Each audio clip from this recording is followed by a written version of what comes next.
Hello and welcome to episode 5. For a brief recap, in my previous episodes I was looking at my scooter and how I could try and make it fit as my Dalek motivation. I had marked out the outline of the Dalek skirt to try and size it up initially. I was looking at the base and can I cut the scooter down to fit the skirt. I got into a fair bit of trouble to work that out, but it still wasn't good enough, wasn't accurate enough. And I decided to actually make the frame of the Dalek skirt to really see whether I can use this scooter. And this is where we pick up from this episode. I feel like I'm going to be told continuously by other Dalek builders that I've chosen the wrong type of scooter. Um, my scooter is a four-wheeled, rear-driven scooter with a differential and mechanical front steering. It's not the type of scooter they recommend, and I will actually detail this so everybody understands, particularly other new builders, because my example is probably not the best one to follow, and I'm going to draw this out and actually show you. I'm going to draw out this turning circle issue that I keep talking about, and I keep getting corrected by other Dalek builders. So I'm going to draw it out so everyone can understand what it is I'm talking about, or what we're all talking about. So my scooter has four wheels, two front wheels, two rear wheels. These are driven by a motor, and these are steered, pretty much like your standard car, right? Now, for that to turn, these wheels, this is the top view, I hope that's clear already. For this to turn, these front wheels turn, right? But it needs forward movement to turn like this, and it basically turns on a pivot. Actually, that should be parallel, obviously. Well, maybe not obviously, but that should be parallel. And that's what we call a large turning circle.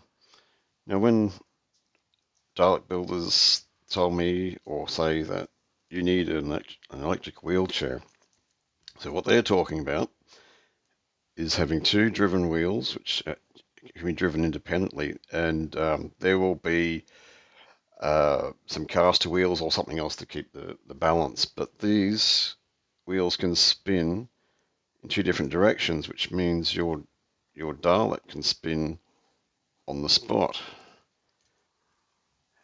Massive turning circle, virtually no turning circle. And this is why this is the recommended thing to get. You've got two independently driven wheels which can turn in different directions or different speeds while going forward to turn the Dalek. I agree, it's a better solution, but this is what I've got to work with, and this is what I'm doing. Okay, so now everybody knows about the steering problem that my choice of scooter entails, right? So I'm now going to point out some other pros and cons of the scooter that I'm using. No, actually, just pros. Yeah, I can work around the cons. So now, if I continue using the scooter, one, I've got a built-in seat. There's no rewiring around the motor and battery. I can reuse all of that. There's an existing battery box. I don't have to build a holder for the batteries. It's already there. The steering mechanism's there. That's the hardest part for me to work out, really. It's got some suspension. It's got all the mounts for the wheels, and it's already there. I can retain the modular pull down of the unit if I really want to pull it down into small pieces to make it portable. So there's still a lot of pros for this, and the biggest con is the turning circle. There's no real way around that, and I've always known it's going to be a problem. But I can make this work for what I want, because a lot of Dalek builders, they want to take their Daleks to conventions or whatever, hire it out for display, and they want that tight turning circle. I don't care. It's not that important. So My decision is to continue with this scooter. I can make it work. I've measured it up. I'm going for it. Here we go. Okay, so I've gone and done exactly what I did for the last episode and didn't take video of actually going through the process of building the Dalek. So the next step was to basically pull down the scooter. I've made my decision now. I'm going ahead with this. I can make it work. Don't care about the turning circle. Pull down the scooter and shorten it by 260. I think I worked that out. It's just off the top of my head, but it doesn't really matter.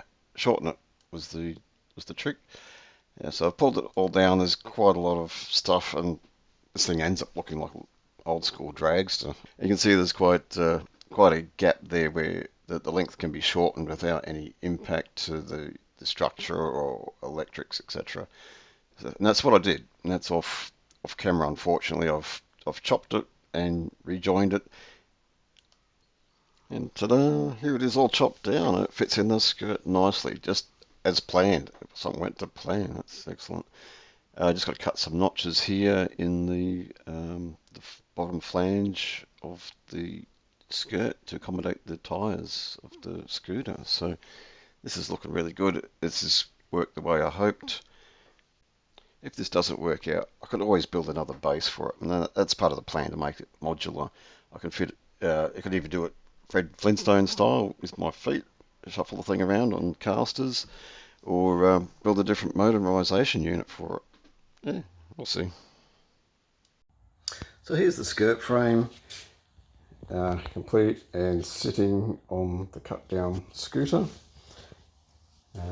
As you can see, I've got to cut out some notches here for the wheels so it gives a bit more clearance, but it'll fit and it'll work. The turning circle is not going to be great. I know that, always knew that, but I'll make the most of it.